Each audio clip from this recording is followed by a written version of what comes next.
یہ 11ویں سیریز ہے جس میں تفصیلاً ساری چیزیں شہد کی مکھی کے خصوصیات آپ کے سامنے رکھی جائیں گی۔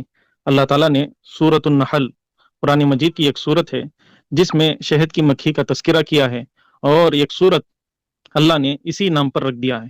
اس سے بڑھ کر اور کیا خصوصیت اس کی ہو سکتی ہے؟ جس طریقے سے سورۃ النساء ایک سورت ہی عورتوں کے نام پر رکھ دیا گیا، تو عورتوں کا مقام اور مرتبہ آپ سمجھ سکتے ہیں۔ سورۃ الرجال قرآن مجید میں کہیں بھی نہیں ہے، تو اسی طریقے سے قرآن کی ایک سورت شہد کی مکھی پر رکھ دینا، یہی شہد کی مکھی کی بڑی خصوصیت ہو سکتی ہے کہ قرآن نے شہد کی مکھی کو جگہ دی ہے۔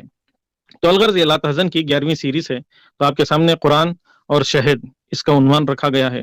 شہد کی مکھی سے ہم کو نرمی سیکھنا چاہیے، تو اس کی خصوصیت یہ ہے کہ وہ پھلوں سے اور پھولوں سے جو رس چوس کر جمع کرتی ہے، تو آپ دیکھے ہوں گے کہ کہیں باغ ہو اور وہاں کے پھول کو ڈیمیج کر دی ہو، ایسا نہیں، بلکہ اس کی نرمیت اور اس کی خصوصیت یہ ہے کہ وہ رس کو چوستی ہے لیکن پھولوں کو کوئی تکلیف اور کوئی نقصان نہیں پہنچاتی۔ تو آئیے ہم آگے بڑھتے ہیں کہ قرآنی آیتیں آپ کے سامنے سب سے پہلے ذکر کی جائیں گی، پھر اس کے بعد احادیث کا تذکرہ کیا جائے گا۔ سب سے پہلے قرآن مجید میں سورۃ النحل کی آیت آپ کے سامنے یہاں شو ہو رہی ہے۔ قدرت اللہ فی خلقی، اللہ تعالیٰ کی عجائبات اور اللہ تعالیٰ کی قدرت تو بے شمار ہے۔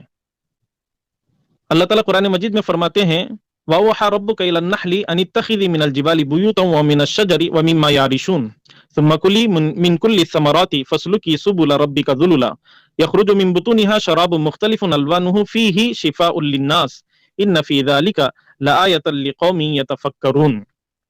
اللہ تعالیٰ فرما رہے ہیں آپ کے پروردگار نے شہد کی مکھی کو حکم دیا کہ پہاڑوں، گھروں، درختوں اور لوگوں کے ڈالے ہوئے چھپروں میں گھر بنا لے، پھر ہر طرح کے پھل کھا، پھر اپنے پروردگار کے ہموار کیے ہوئے راستوں میں چل۔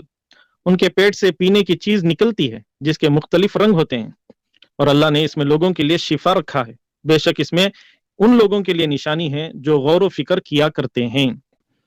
تو یہ قرآن مجید کی آیت ہے۔ قدرتی طور پر پیدا ہونے والی غذا جیسے دودھ اور پھل ہے، اسی طرح شہد بھی ہے۔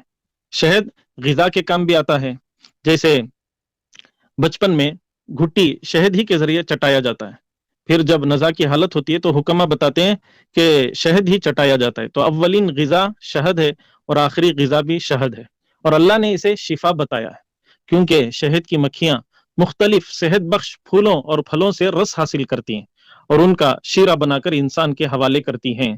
اللہ تعالیٰ نے ان میں غیر معمولی صلاحیت رکھی ہے، شہد کے اندر بڑی بڑی خصوصیات ہیں، اور اللہ تعالیٰ نے انسان کو شہد جیسی نعمت سے نوازنے کے لیے مکھی جیسی چھوٹی مخلوق کو کیا کیا تدبیریں سجائی ہیں، سکھائی ہیں۔ وہ مطلوبہ پھلوں اور پھولوں تک پہنچنے کے لیے دور دور تک سفر کرتی ہے، پھر اپنی منزل کو واپس آتی ہے، گویا فضا میں پھیلے ہوئے سارے راستے اسے یاد رہتے ہیں۔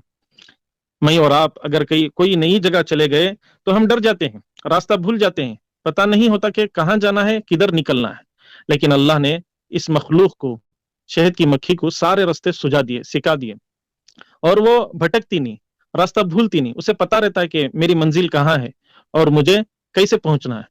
پھر زمین پر چلنے والوں کی عزت سے محفوظ رکھنے کے لیے وہ رس کو لے کر منزل تک پہنچتی ہے، پہاڑوں تک، گھر کی چھتوں تک، درخت کی ٹہنیوں سے متصل اپنے گھونسلے میں جو تعمیر کی ہوئی ہے وہاں پہنچتی ہے۔